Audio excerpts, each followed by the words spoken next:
Assalamualaikum warahmatullahi wabarakatuh. Kami dari CGP Angkatan 9 Kabupaten Kebumen Akan mempraktekkan praktek coaching sebagai tugas demonstrasi kontekstual modul 2.3.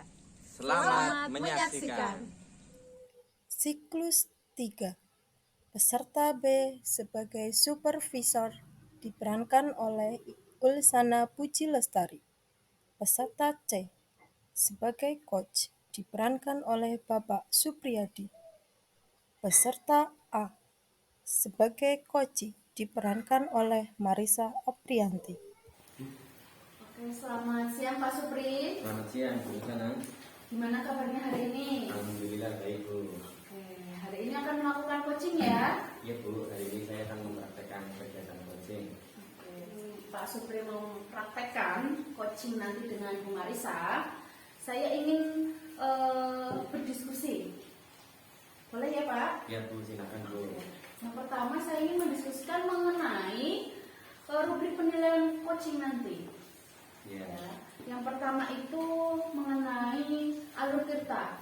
Nanti apakah Pak Supri itu dalam melakukan coaching itu sudah sesuai dengan alur cerita atau belum, ya? Kemudian yang kedua, apakah pertanyaan yang dilemparkan ke coach itu sudah berbobot, sudah sesuai dengan masalah yang dihadapi oleh coach, dan yang kemudian selanjutnya adalah apakah respon dari coach itu sudah sesuai, jawabannya itu sudah sesuai dengan pertanyaan yang Pak Supri berikan. Dan yang terakhir, jangan lupa nanti prinsip coaching yaitu harus berbasis kemitraan, prosesnya kreatif, dan memaksimalkan potensi yang dimiliki oleh coaching. Gitu Baik, ya Pak? Iya Bu, baik Bu. Nanti saya akan mencoba melaksanakan kegiatan coaching sesuai dengan yang Ibu sampaikan tadi. Oke, selanjutnya saya ada beberapa pertanyaan, boleh ya Pak? Iya boleh, silakan. Nah, yang pertama, kompetensi coaching yang ingin Bapak Supri kembangkan nanti itu apa Pak? Kompetensi yang ingin saya kembangkan yaitu pastinya tentang kompetensi inti kegiatan coaching Bu. Yang pertama itu ada kehadiran jenuh, yang kedua mendengarkan secara aktif, dan yang ketiga mengajukan pertanyaan yang berbobot kepada coaching. Oke, kemudian pertanyaan kedua, kompetensi yang secara spesifik yang ingin Pak Supri kembangkan nanti saat coaching itu apa? Untuk kompetensi yang secara spesifik, saya ingin mengembangkan kemampuan saya atau kompetensi saya yaitu tentang mendengarkan secara aktif dan mengajukan atau membuat pertanyaan yang berbobot supaya coach dapat menemukan solusinya Bu dari permasalahan yang dihadapinya. Oh, baik. Kemudian ini pertanyaan terakhir. Indikator ketercapaian dari tujuan pengembangan yang diinginkan nanti saat coaching itu apa Pak? Untuk indikator pencapaian setelah kegiatan coaching dilaksanakan, yaitu saya menginginkan bahwa coach tersebut dapat mengetahui cara-cara mengatasi permasalahan yang ia hadapi, dan dia dapat menemukan solusi dari kegiatan coaching yang akan saya lakukan nanti Bu. Baik, semoga nanti proses coachingnya berjalan dengan lancar. Nanti saya amati sesuai dengan rubrik penilaian. Gitu ya Pak? Iya Bu, terima kasih atas kesempatannya. Nanti kita bisa bahas kembali setelah kegiatan 3. Selamat sore Bu Marisa. Selamat sore Pak Supri. Bagaimana kabarnya? Alhamdulillah sehat. Bagaimana Pak Supri hari ini? Alhamdulillah saya juga sehat Bu Marisa. Bu Marisa, saya amati beberapa hari ini Bu Marisa nampaknya sepertinya ada permasalahan dalam minggu-minggu ini. Apakah Bu Marisa bercerita dengan saya tentang apa yang sedang dihadapi oleh Bu Marisa? Gini Pak, sebenarnya itu bukan masalah saya sendiri ya Pak. Saya melihat lingkungan di sekolah saya itu ada, maksudnya guru banyak yang mengajar sesuai monoton lah Pak, secara dengan cara ceramah seperti itu. Jadi sepertinya anak-anak itu bosan. Nah, jadi saya sedang berpikir bagaimana caranya agar guru-guru yang lain itu bisa mengajar yang efektif atau yang anak-anak menyukai dan dapat diserap materi apa yang disampaikan oleh guru tersebut. Seperti itu, Pak. Oh, baik. Sebelumnya kita tentukan dulu ya Bu ya, nanti tujuan akhir dari obrolan ini itu menurut Ibu apakah tujuan akhir yang ingin diperoleh dari kegiatan coaching ini? Tujuannya saya mengharapkan lah ya Pak, nanti setelah kita obrolkan atau proses coaching ini, saya mengharap agar guru-guru yang ada di sekolah saya itu mengajar dengan berbagai model pembelajaran atau model atau metode pembelajaran yang menyenangkan dan bervariasi seperti itu, Pak. Oh, baik Bu. Lalu apakah ukuran keberhasilan dari pertemuan ini Bu? Ya, untuk ukuran keberhasilannya, selain guru-guru itu bisa mengajar dengan berbagai model dan metode, juga siswa itu dapat berprestasi Pak, berprestasi baik akademiknya, intinya akademiknya, seperti itu Pak. Baik, sebelumnya mari kita sama-sama mencoba mengidentifikasi permasalahan apa yang sedang Bu Marisa hadapi. Kira-kira permasalahan itu penyebabnya apa ya Bu ya? Mungkin ini ya Pak, dari gurunya itu banyak yang senior mungkin ya Pak. Jadi untuk masalah IT jadi masih agak berkurang seperti itu Pak, karena mungkin sebagian masih banyak yang guru-guru senior gitu Pak. Baik, dari tingkatan ketercapaian misalkan kita buat skala 1 sampai 10, kira-kira pembelajaran yang sudah berjalan di sekolah Ibu itu sudah di level berapa ya Bu? Menurut saya itu mungkin ya ada di posisi level 5 mungkin ya Pak, karena ya tidak semua ya Pak menggunakan metode cerahan seperti itu. Ada beberapa guru yang sudah mengajar dengan metode IT, ada yang menggunakan LCD dan berbagai metode, tapi ya masih sebagian seperti itu yang belum. Jadi mungkin pada posisi level 5 seperti itu Pak. Baik Bu, selanjutnya apa kelebihan Bu Marisa dalam menghadapi permasalahan yang sedang Bu Marisa hadapi? Setiap orang kan punya kelebihan untuk mencari solusi dari permasalahan. Kira-kira potensi yang ada pada diri Bu Marisa terhadap permasalahan yang sedang dihadapinya itu apa Bu? Ya, menurut saya ya potensi yang sudah ada pada diri saya itu menguasai IT lah Pak. Paling tidak saya apabila saya tidak bisa, saya bisa belajar lewat YouTube atau berbagai platform-platform lainnya seperti itu. Jadi saya bisa pada IT-nya seperti itu Pak. Sangat bagus, saya apresiasi sekali karena Bu Marisa di samping selain masih muda, masih aktif terus untuk belajar ya Bu ya, meningkatkan kompetensi yang dimiliki untuk kemajuan atau perkembangan di sekolah yang Bu Marisa. Selanjutnya dari kelebihan yang Ibu punya itu, kira-kira Bu Marisa itu akan menggunakan strategi apa Bu untuk menyelesaikan permasalahan tadi di sekolah yang guru-guru senior itu kebanyakan masih menggunakan cara belajar yang konvensional Bu? Mungkin strategi yang dapat saya ambil yang pertama, mungkin saya mentor dari guru lah kayak gitu. Saya rekan sejawat ya, untuk rekan sejawat yang masih menggunakan metode mengajarnya konvensional seperti itu, mentor dengan rekan sejawat. Terus mungkin saya akan memanggil atau teman yang lain yang sudah bisa untuk mengajari rekan sejawat yang belum bisa seperti itu Pak. Baik Bu, kira-kira rencana aksi nyata yang Bu Marisa akan lakukan mengenai kegiatan permasalahan yang sedang Bu Marisa hadapi itu, rencana aksi nyatanya itu seperti apa Bu? rencana aksi nyata yang akan saya lakukan yaitu yang pertama saya menggunakan mentor ini. Terus selanjutnya juga saya mungkin akan mengadakan workshop, tapi workshopnya workshop secara kombelnya kan di sekolah saya sudah ada kombel, jadi mungkin saya akan mengisi pada kombel tersebut. Sangat bagus ya. Jadi di sekolah Bu Marisa sudah terbentuk komunitas belajarnya ya Bu ya. Ya, itu bisa menjadi sebuah wadah atau ajang untuk antara guru dengan guru lain itu saling berbagi praktek baik itu. Selanjutnya, adakah program yang Ibu Marisa prioritaskan untuk beberapa minggu ke depan ini? Saya yang akan saya prioritaskan itu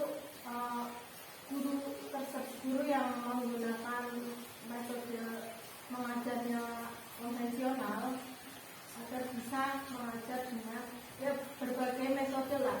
Paling tidak menggunakan LCD, dapat memasang LCD, menggunakan LCD, terus dapat mempresentasikan menggunakan PPT seperti itu.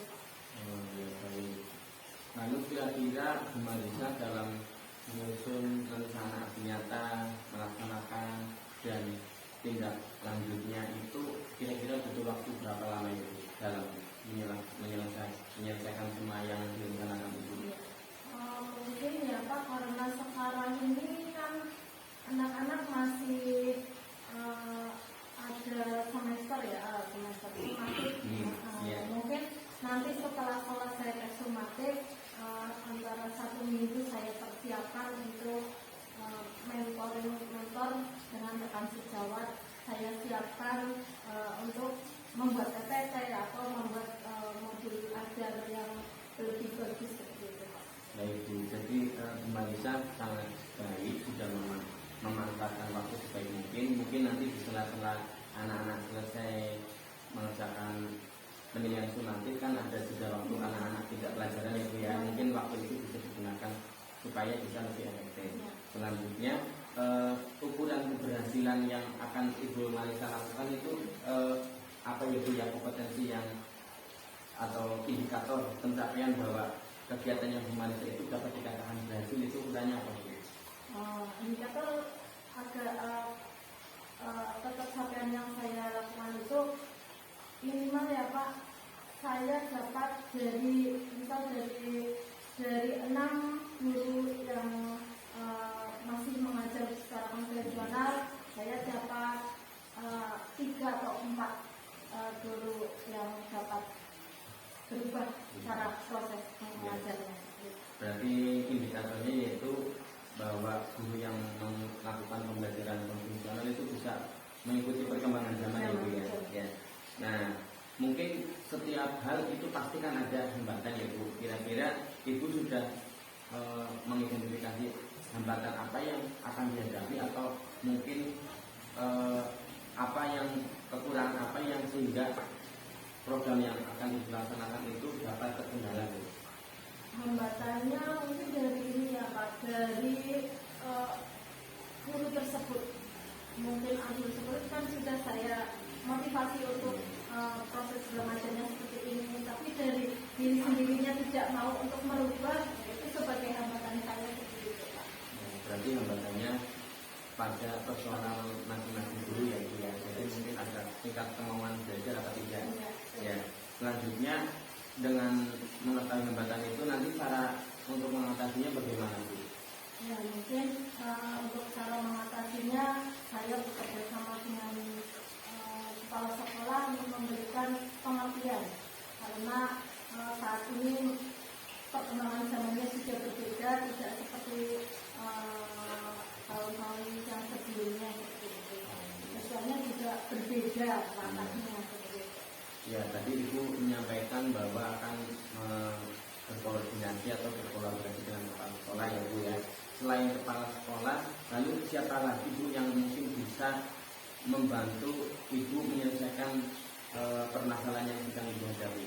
Dengan rekan sejawat mungkin guru tersebut pasti mempunyai bestie atau teman baik. Iya. Saya mendekati bestie-nya untuk mau membuka diri merubah proses pembelajarannya.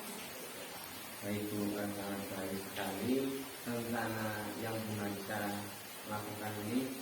Lalu dengan tindak lanjut rencana aksi nyata yang akan Ibu Marisa nantinya, misalkan Ibu sudah berhasil melaksanakan itu, apakah nanti akan Bu Marisa berbagi praktek baik dengan rekan-rekan di satu sekolah atau mungkin pada satu wilayah jadi atau bagaimana? Mungkin ini ya Pak, nanti saya praktekkan dulu ke sekolah saya jika memang itu efektif dan berhasil, paling tidak 80% dari guru sekolah saya dapat melaksanakan proses pembelajaran yang lebih menyenangkan. Saya akan mencoba berbagi praktik baik untuk sekolah-sekolah di Jatim saya, gitu Pak. Baik Bu, semoga nanti apa yang Ibu Marisa rencanakan bisa berjalan dengan baik. Saya sudah dapat menggali informasi yang Ibu Marisa sampaikan tadi. Semoga itu bisa menambah wawasan kita semua saling berbagi, dan semoga bisa terlaksana dengan baik, dan indikator yang tadi bisa disampaikan Bu Marisa semoga dapat tercapai dengan baik. Terima kasih. Terima kasih Bu Marisa atas kesempatannya. Mungkin dari kegiatan ini sudah Ibu Marisa sudah dapat menentukan sendiri solusi yang apa yang seharusnya Ibu Marisa lakukan. Sekarang tinggal tanggung jawab Bu Marisa untuk melaksanakan atau berkomitmen bahwa akan melaksanakan apa yang tadi sudah dilakukan dan dapat ditularkan kepada rekan guru yang lain. Ya, baik. Terima kasih Pak. Sekarang saya merasa lega karena sudah bercerita kepada Bapak, dan saya akhirnya juga bisa menemukan solusi sendiri masalah yang saya hadapi. Sekali lagi saya ucapkan terima kasih ya Sama-sama Pak. Bu, ya. Assalamualaikum. Waalaikumsalam. Bagaimana Pak Supri, sudah melakukan coaching? Alhamdulillah sudah Bu. Tadi saya sudah selesai melakukan kegiatan coaching bersama Bu Marisa. Ya, alhamdulillah juga saya juga tadi bisa mendampingi, melihat, mengobservasi Pak Supri dan Bu Marisa. Bagaimana perasaannya? Alhamdulillah tadi berkat kegiatan coaching Bu Marisa dapat menemukan solusi terhadap permasalahan yang sedang dihadapinya Bu. Oke. Nah, tadi saya sudah mengobservasi dan sekarang saya ingin melakukan pasca observasi. Iya Bu, silakan. Boleh ya? Ya. Saya ingin memberikan beberapa pertanyaan Pak Supri. Yang pertama, saya ingin bertanya apa yang sudah dilakukan Pak Supri saat coaching yang menjadi indikator ketercapaian pengembangan yang Pak Supri inginkan. Oh baik Bu, tadi saya selama melaksanakan kegiatan coaching, saya sudah melaksanakan sesuai dengan alur cerita ya Bu. Yang pertama dengan saya menentukan tujuan apa yang akan dilakukan, apa yang akan dicapai. Yang kedua dengan cara mengidentifikasi permasalahan yang sedang dihadapi. Yang ketiga dengan membuat rencana aksi nyata apa yang akan dilaksanakan, dan yang terakhir yaitu dengan tanggung jawab atau tindak lanjut setelah kegiatan direncanakan bagaimana diimplementasikannya Bu. Selain itu saya juga sudah berusaha mendengarkan secara penuh, dan saya juga menyampaikan pertanyaan berbobot supaya coach dapat menemukan sendiri solusi yang ia temukan untuk menghadapi permasalahan yang dia hadapi saat itu. Nah, sepertinya yang tadi Pak Supri sampaikan kepada saya itu cocok dengan catatan hasil observasi saya selama Pak Supri dan Bu Marisa itu melakukan coaching. Saya akan menyampaikan ya Pak hasil observasinya. Ya Bu, silakan Bu. Nah, ternyata tadi selama Pak Supri melakukan coaching, Pak Supri sudah tutup alur ceritanya dari tujuan, identifikasi masalah, kemudian merumuskan bersama rencana aksi nyata, dan yang terakhir adalah mengenai tanggung jawab atau Pak Supri menekankan komitmen tanggung jawab dalam melaksanakan aksi nyata tersebut. Kemudian juga Pak Supri sudah memberikan pertanyaan-pertanyaan berbobot yang bebas dari asumsi, justifikasi, sehingga Koci itu dapat mengeksplor sendiri secara kreatif dan kritis untuk mencapai solusi yang sesuai untuk diterapkan. Kemudian Pak Supri juga sudah pertanyaan-pertanyaannya sudah sangat-sangat berbobot sehingga sangat dikembangkan kemampuan pertanyaan berbobot itu, Pak. Mungkin untuk kedepannya nanti dapat Pak Supri bisa berkembang lagi mengenai kemampuan bertanya secara berbobot itu. Dan yang terakhir adalah Pak Supri sudah menerapkan prinsip coaching, yaitu kemitraan, proses kreatif, dan memaksimalkan potensi, sehingga respon dari coaching itu sudah sesuai dengan pertanyaan yang diberikan oleh Pak Supri. Kemudian pertanyaan terakhir, Pak. Ya Bu, silakan. Kompetensi apa lagi yang selanjutnya ingin Pak Supri kembangkan agar Pak Supri menjadi coach yang handal begitu di kemudian hari? Ya, mungkin kompetensi yang akan saya kembangkan untuk kegiatan coaching selanjutnya, saya akan selalu berlatih dan saya akan berusaha menyampaikan pertanyaan-pertanyaan yang berbobot supaya coaching itu dapat menyampaikan atau menemukan gagasan ide Bu untuk menyelesaikan suatu permasalahan yang sedang dihadapinya. Selain itu, saya juga akan selalu berusaha mendengarkan secara penuh supaya coaching itu ketika bercerita itu tidak ada yang disembunyikan dan bisa terselesaikan permasalahan yang sedang dihadapinya Bu. Mungkin itu Bu yang akan saya lakukan dengan catatan sering berlatih. Baik, saya setuju karena Pak Supri sudah tadi proses coachingnya sudah menyampaikan pertanyaannya sudah berbobot, sudah hot, sehingga ditemukan solusi yang terbaik dan masalah coaching sudah teratasi. Terima kasih Pak sudah melaksanakan coaching dengan baik. Saya sudah mengobservasi dan sudah menyampaikan data berdasarkan hasil di lapangan. Baik Bu Sana, terima kasih juga karena Bu Sana sudah mengobservasi kegiatan coaching yang saya lakukan tadi bersama Bu Marisa. Semoga kedepannya bisa lebih baik lagi. Terima kasih ya Bu. Ya, terima kasih.